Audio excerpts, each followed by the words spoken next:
بنية شابة من الظلمات إلى النور. تعالوا شاهدون المقطع الفيديو مالتها ايش قالت.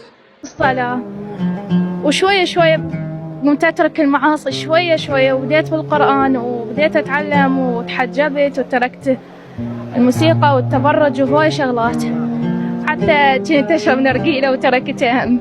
تشربي نرجيلة؟ أي تركتيها.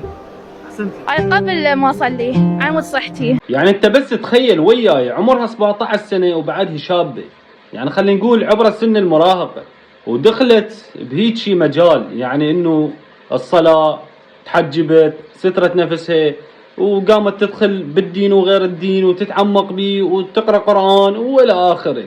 أنت خليك بمكانه، وخاصة البنية خليك بمكانه، خليك ايش قد حلوة، يعني ايش قد حلوة لما تشوفون هيجي إنسانة كانت إنسانة ظلمة تحولت إلى إنسانة نور. والله العظيم يعني تحسون قلبكم ينفتح مو شلون ما كان. وخاصة اللي ما يصلون، صلوا وجربوا هذا الشيء، وخاصة اللي ما متعمقين بالدين، تعمقوا بالدين وشوفوا هذا الشيء، شوفوا شلون حياتكم راح تتغير رأسا على عقل.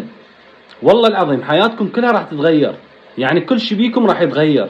والله العظيم الله يحفظك لهلك، والله يحفظك ويستر عليك وينطيك الصحة والعافية. انت درس لكل انسانة ظلمة. لا تنسون حبايب قلبي، حطوا لنا لايك والمتابعة وحركة الاكسبلور، واي شيء ينزل جديد تلقونه بحسابي، واهم شيء تابعوا حسابي على الانستغرام، الرابط بالوصف. تحياتي لكم يا حلوين.